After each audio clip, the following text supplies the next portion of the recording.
Amém, graça e paz, igreja, boa noite. Tudo o que Ele fez foi pensando em nos amar, tudo foi por amor. Se tem algo que moveu o coração e as ações do próprio Deus, foi o seu amor. E é por meio desse amor que hoje nós nos encontramos aqui. E o texto áureo das Sagradas Escrituras, que nos apresentam esse grande amor de Deus, João 3,16, é o texto que vai nortear a nossa reflexão de hoje. Eu queria te convidar então a pegar a tua Bíblia e já abrir no Evangelho de João, no capítulo 3. Nós faremos a leitura a partir do versículo 16, faremos a leitura do 16 até o versículo 21. Nesse texto nós encontramos a motivação do próprio Deus em enviar o seu Filho ao mundo, e encontramos aqui o desafio que eu e você temos ao entender a grandiosidade desse amor que nos alcançou e como nós devemos então nos portar diante desse amor e desse sacrifício. Esse texto vai nos deixar claro todo esse movimento de amor do Pai e vai nos apresentar mais uma vez a figura de Cristo Jesus como a luz do mundo. Eu te convido então a ler comigo esse texto que diz assim: porque Deus tanto amou o mundo que deu o seu Filho unigênito para que todo o que nele crê não pereça, mas tenha vida eterna. Pois Deus enviou o seu Filho ao mundo não para condenar o mundo, mas para que este fosse salvo por meio dele. Quem nele crê não é condenado, mas quem não crê já está condenado por não crer no nome do Filho unigênito de Deus. Este é o julgamento. A luz veio ao mundo, mas os homens amaram as trevas e não a luz, porque as suas obras eram más. Quem pratica o mal odeia a luz e não se aproxima da luz, temendo que as suas obras sejam manifestas. Mas quem pratica a verdade vem para a luz, para que se veja claramente que as suas obras são realizadas por intermédio de Deus. Amém?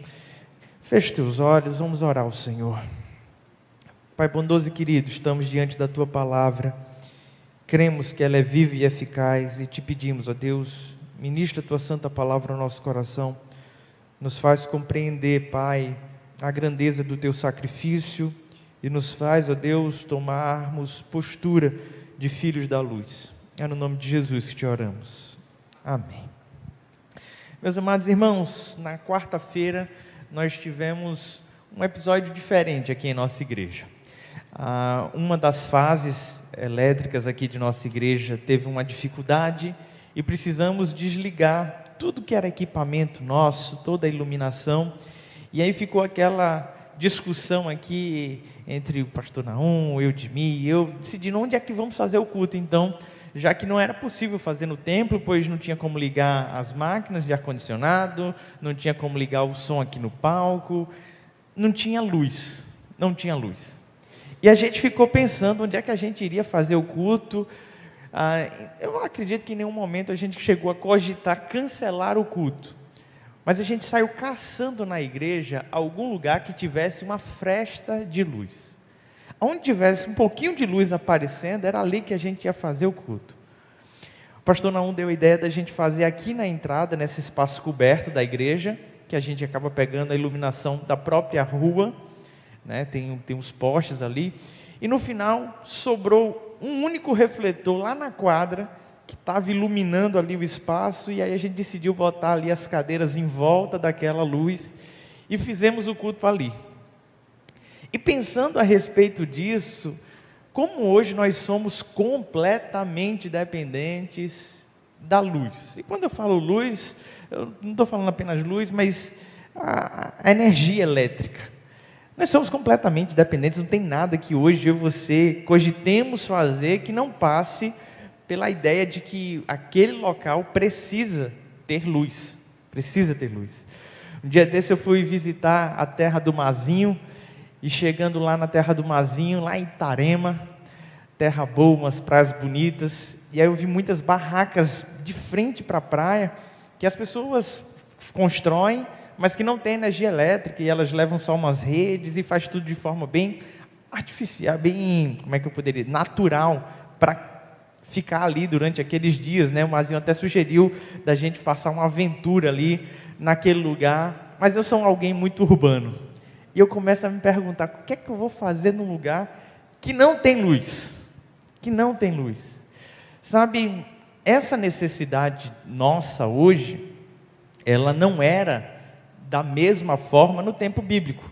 O que se entendia por luz naquela época eram movimentos de combustão, né? Você tinha a lamparina, você tinha um processo ali de acender uma fogueira, e a utilização do calor, da luz que se existia na época, tinha a ver também com o conforto, como nós temos nos dias de hoje, mas também para iluminar o ambiente, para proteger, enfim, inúmeras coisas.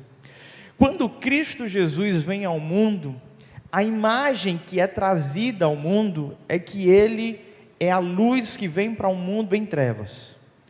Mas mais do que isso, para um mundo que não se percebia em trevas.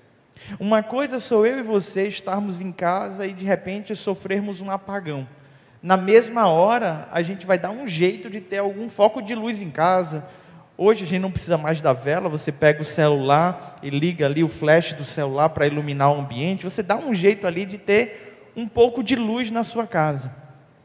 Só que naquela época não tinha esse conceito todo de luz que nós temos. E as pessoas, sim, fisicamente e também espiritualmente estavam acostumadas com as trevas. E se você já experimentou viver num ambiente de blackout total e do nada alguém acender a luz, você se dá de cara para a luz, é um incômodo terrível, não é? É um negócio muito ruim. Experimente você chegar em casa, sua esposa dormindo, e você acender a luz, para você ver o que é que você vai ouvir naquela hora. A luz, num primeiro momento que chega, ela traz incômodo. Antes de trazer todas as suas benesses, ela se apresenta como algo que dá um choque assim na gente, né? Peraí, deixa eu me acostumar aqui, e a gente vai se acostumando a enxergar e ver as coisas das maneiras que é correta, enfim. O fato é que o mundo estava nas sombras, o mundo estava nas trevas, o homem havia obscurecido o seu coração por toda a maldade, e uma sentença foi dada a partir desse momento, em que o homem se encontrava em trevas. Ele já estava condenado perante Deus, ele já estava afastado do Pai, e agora ele não vislumbrava nenhum tipo de esperança, nenhum tipo de expectativa. O seu coração era tão corrompido que ele só conseguia olhar para as suas próprias necessidades, o seu próprio umbigo, e ele não percebia a ausência dessa luz. Lembra do mito da caverna de Platão, que fala sobre homens escravizados numa caverna, e tudo que eles conseguem entender a respeito do homem ou do mundo é aquilo que era projetado através das sombras numa caverna, até que um homem consegue se libertar e fugir dessa caverna, e a partir de então ele tem aquele espanto ao se deparar com a luz do sol, incomoda, ele vai se acostumando, e surge uma ideia então, como seria esse homem voltar e avisar para os demais que tudo aquilo que eles estavam vendo era apenas sombras. Bom, fiz um resumo aí de algo que você deve ter aprendido no primeiro ano, no segundo ano, né? Nas disciplinas aí de filosofia da vida. Mas o fato é, os homens viviam sim em trevas. Não se davam conta que existia algo muito maior, muito mais sublime, algo que poderia trazer de fato reconciliação e esperança para os seus dias. E eles, acreditando nas sombras que os cercavam, nos seus ritos, nos seus estilos de vida, no jeito de viver em comunidade, quando se depararam com a luz que era o próprio Deus, o rejeitaram. Se colocaram como opositores de Deus. E preferiram viver à margem da luz, às sombras, do que se entregar a esse Deus. Todo o amor que nós ouvimos aqui nas canções, na última canção de forma especial cantada pela Camila, que moveu o coração de Deus a se entregar por nós, a assumir a forma humana, todo esse vislumbre que hoje nós cantamos, culto após culto, não foi percebido da mesma forma que nós cantamos hoje de imediato. Na verdade, as pessoas tiveram uma repulsa pelo próprio Cristo e o condenaram a uma cruz. Alguém que veio ao mundo para ser luz, para trazer esperança, foi condenado por falar de amor, por viver por amor. Mas o que esse texto que nós acabamos de ler nos apresenta a respeito, então, desses movimentos de Deus e das nossas ações? Nós encontramos aqui em João capítulo 3, versículo 16, o seguinte.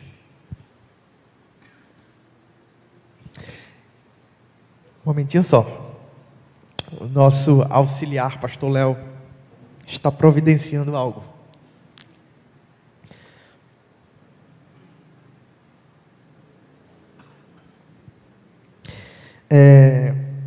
Eu estou testado, tá bom? Mas eu estou numa crise de sinusite por conta de uma reação alérgica que eu tive essa semana. Obrigado.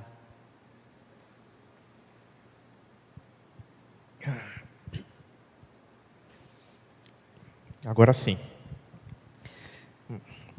Pois bem, a partir do capítulo 16, do versículo 16, nós encontramos o texto nos dizendo que o amor de Deus se manifestou, entregando então o seu próprio Filho, o Filho único de Deus, aquele que é um em essência com o próprio Pai, para que todos nós não viéssemos a perecer, não viéssemos a morrer. Mas o apóstolo Paulo, escrevendo a carta aos Efésios, vai nos dizer que nós já estávamos mortos em nossos pecados e delitos. Já havia uma condenação sobre as nossas vidas, porque as nossas obras eram más. E nós estávamos então em trevas. E esse ato salvífico de Deus entregando o seu próprio Filho, não é apenas para nos livrar dessa primeira morte, mas era de uma segunda que eu e você ainda não experimentamos, que seria a condenação eterna por nossos atos. Seria um distanciamento eterno do próprio Deus. E quando o texto bíblico vai nos falar sobre esse amor, não é um amor pontual, nem tampouco por pessoas específicas. O que o texto nos sugere é que Deus amou o mundo, não o mundo sistema, nem tampouco o mundo planeta, mas Deus amou a humanidade. E Ele manifesta esse seu amor dando-nos oportunidade. Cristo Jesus vem ao mundo pelo fato de Deus contemplar a vida de homens maus, não é de homens bons. Não é que eu e você achamos favor e graça diante do Senhor por algo que eu e você tenhamos feito. É porque o próprio Deus olhou para nós e decidiu nos tirar da condição que nós estávamos. Decidiu nos tirar da condição de pecador, de nos resgatar do império das trevas e de nos trazer para o reino da sua luz. E a partir desse encontro com Deus e dessa oportunidade com o Senhor, que nós começamos então a desfrutar de uma nova condição, uma condição agora de alguém que enxerga com clareza tudo. Só que a vinda de Cristo ao mundo foi mal interpretada no primeiro momento, porque quando as pessoas olharam a vida de Jesus Cristo, a sensação que tinha era de que estavam sendo condenadas e não salvas. E ainda hoje, quando nós apresentamos o Evangelho para algumas pessoas, o primeiro peso que elas sentem, a primeira sensação que elas têm, é de que estão sendo julgadas, de que estão sendo oprimidas. Não é assim? Às vezes a gente vai falar e a pessoa fala, isso aí é lei dos crentes. É lei dos crentes, eu penso diferente. E o primeiro medo que as pessoas têm é da gente olhar para as suas práticas, para os seus erros, para os seus pecados. Acham que a gente está ali para apontar o dedo e dizer, olha, você faz isso, você faz aquilo, para expor. E o que o texto é muito claro em dizer Cristo Jesus não vem para estabelecer esse juízo por uma única razão: nós já estávamos condenados em nossos pecados e delitos. Já havia uma condenação, já havia um escrito de dívida, não era necessário nenhum tipo de juízo, porque o nosso coração era perverso, era corrompido, e Cristo Jesus vem para nos resgatar e nos trazer então para essa vida. Então, se num primeiro momento as pessoas se distanciam com medo de serem julgadas, ou com medo de serem condenadas, a primeira resposta que temos para dar é: você não precisa ter medo de algo que já aconteceu. O juízo já foi decretado. E tudo que eu e você temos agora é a oportunidade de sairmos da posição de condenado, de alguém que tem uma dívida para com Deus, para uma condição de alguém que teve a sua dívida paga pelo próprio Deus. Pelo próprio Deus.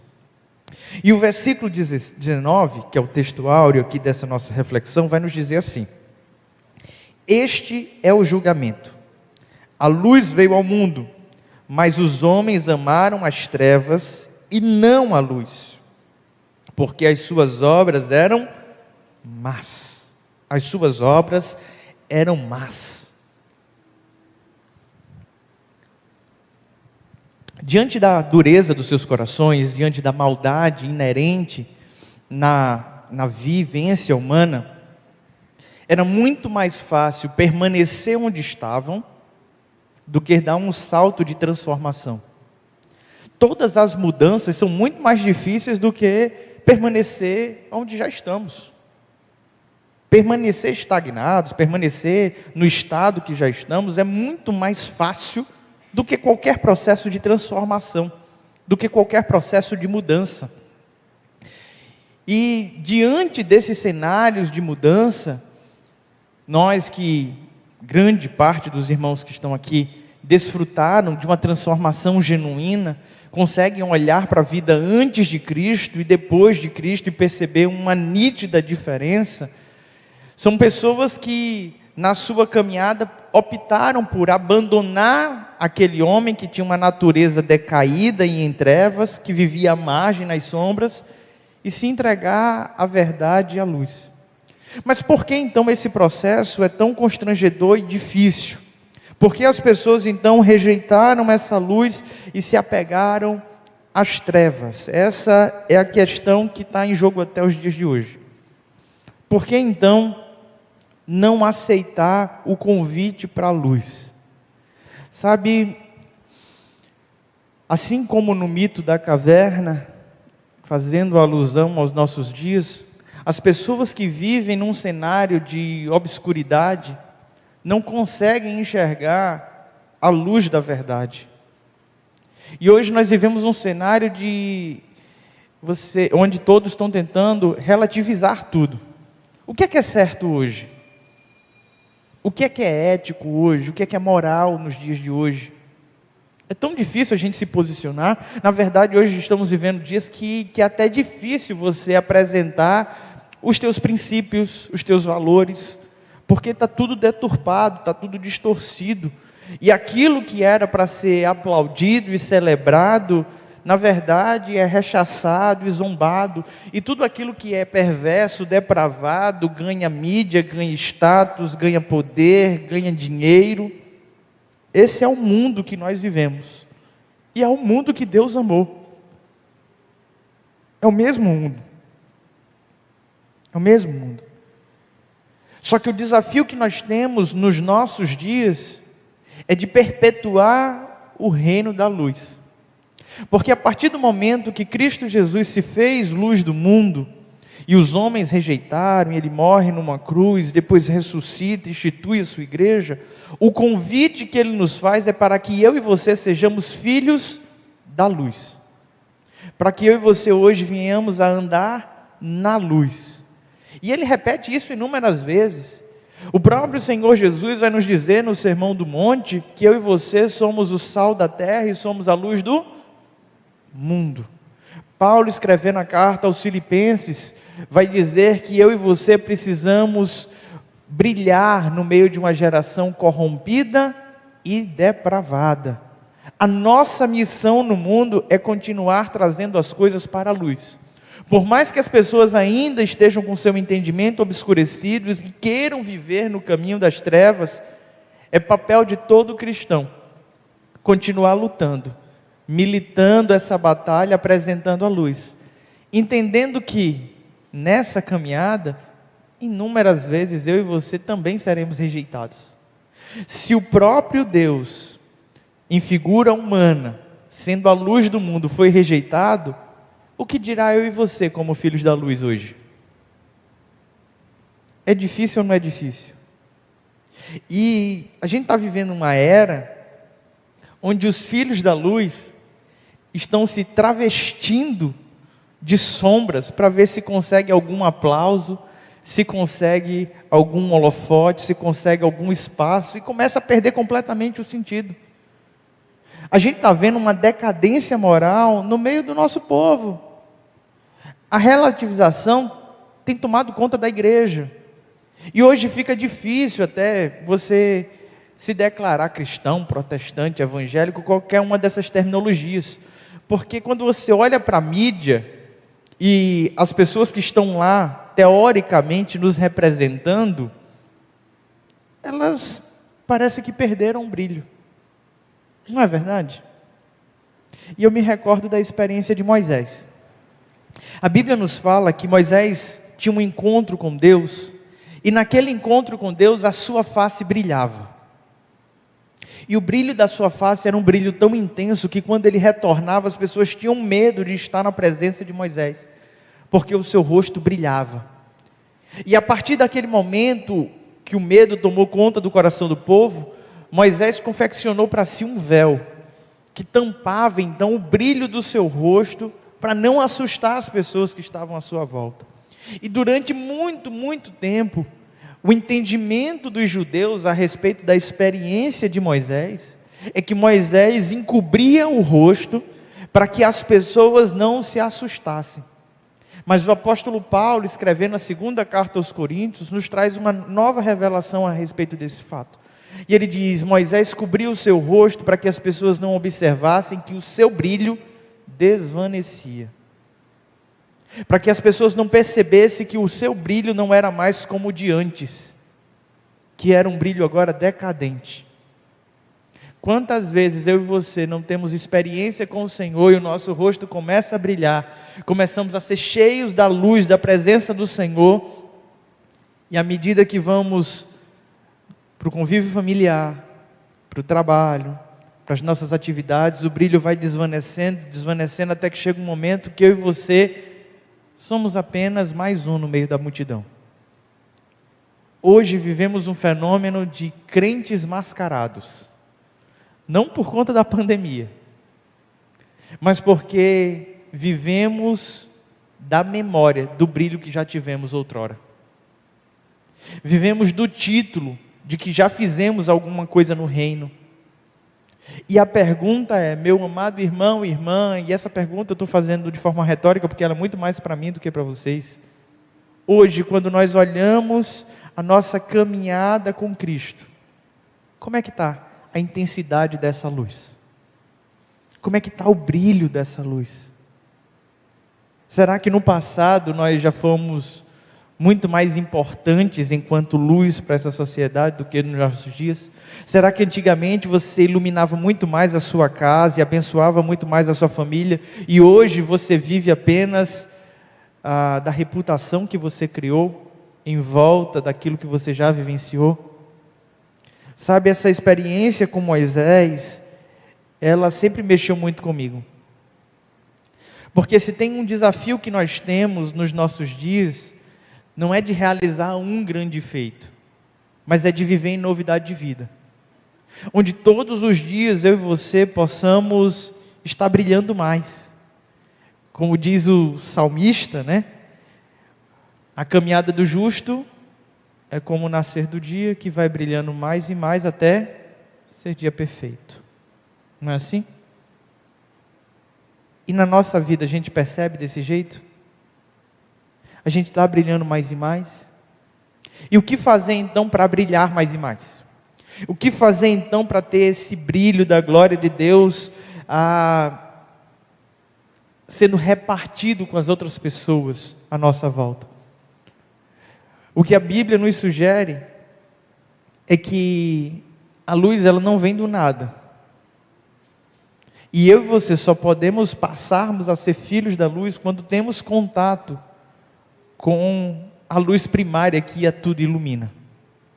Todas as vezes que eu e você estamos intimamente ligados com Deus, estamos vivendo em comunhão com Cristo Jesus, nós passamos a brilhar, nós passamos a resplandecer. No meio de uma geração corrompida e perversa, no meio de uma sociedade que vive às sombras, nas trevas, eu e você fomos chamados pelo próprio Pai, para trazer as coisas à luz. E o que o texto vai sugerir a partir do versículo 20 é o seguinte: quem pratica o mal odeia a luz, e não se aproxima da luz, temem que as suas obras sejam manifestas. Mas quem pratica a verdade vem para a luz, para que se veja claramente as suas obras, que as suas obras são realizadas por intermédio de Deus. De fato, quando nós estamos vivendo no erro, tudo que nós mais queremos é esconder. É ou não é? Tudo que a gente mais quer é viver às sombras. Mas olha que situação a gente está vivendo. As pessoas estavam tão constrangidas diante dos seus pecados, e todo mundo estava ali encobrindo, se escondendo, cada um vivendo à margem, e a sociedade em decadência. E já que não conseguiam por força própria abandonar o velho homem, abandonar as práticas do pecado, tiveram uma brilhante ideia. Em vez de nos escondermos, já que eu estou na sombra, e você está na sombra, e o outro está na sombra, vamos se juntar aqui. E hoje a gente vive um fenômeno em que as coisas que deveriam ser ocultas, e as pessoas deveriam ter vergonha de fazer, hoje estão escancaradas e evidentes, para todo mundo ver. Ninguém tem vergonha mais de dizer nada. Todo mundo de forma pública vai mostrando a sua depravação e vai conseguindo aplausos. E hoje o nosso desafio talvez seja ainda maior. Porque numa sociedade onde as coisas não estão sendo feitas mais às escuras, onde tudo está sendo tão claro, quando nós nos apresentamos como aqueles que estão trazendo a verdade, ou que estão sendo iluminados pelo próprio Deus para alguma coisa, as pessoas já não conseguem mais perceber essa diferença. Os dias são maus, os dias são difíceis, e a palavra do Senhor nos advertiu a respeito desses tempos, dizendo que o amor de muitos se esfriaria. A palavra do Senhor nos advertiu por meio do apóstolo Paulo, escrevendo a carta a 2 Timóteo, no capítulo 4, que haveria um momento em que as pessoas sentiriam coceira nos ouvidos e juntariam para si mestres que pudessem falar coisas que agradassem os seus próprios desejos. E hoje nós vivemos essas bolhas sociais. Você abre as redes sociais e tudo que vai ser mostrado para você é só o que você gosta de interagir. Quer seja para o bem ou para o mal, é o que você quer interagir. As redes sociais, de uma forma extremamente inteligente e orquestrada, ela te dá mais daquilo que você mesmo é. Ela só deixa aflorar os seus instintos mais primitivos e a gente nem percebe.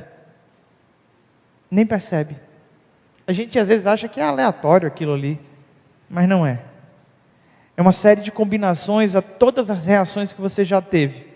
Cada momento que você clica numa foto, que você comenta num vídeo, que você assiste um story, não importa qual seja a rede social que você esteja, a internet está revelando aquilo que você é. E sabe o que está acontecendo com a gente? A gente está tão cego, está tão nas sombras, que hoje parece que não nos afeta mais. As redes sociais nos mostram quem realmente somos, e parece que a gente está satisfeito, entretido, sorrindo, vivendo feliz. O nosso desafio é voltarmos às origens, voltarmos à luz, voltarmos ao amor do Senhor, para que assim então, eu e você possamos resplandecer nesse mundo. Quero te convidar a fechar os teus olhos, curvar a tua cabeça, fala com Deus nesse momento, coloca o teu coração diante dEle, coloca diante de Deus como tem sido o teu contato com a luz do Senhor. Talvez você esteja nesse lugar e seu coração esteja tão obscurecido, a tua mente tão carente de entendimento, que você se sente tão perdido, tão desamparado. E tudo que o Senhor quer nessa hora é te tirar das sombras. Tudo que o Senhor quer nessa hora é te dar uma vida que você não tenha do que se envergonhar. Quer te dar uma vida digna, porque Ele te ama. E Ele deseja manifestar a salvação sobre você, assim como tem manifestado sobre a nossa vida. E tudo que eu e você precisamos fazer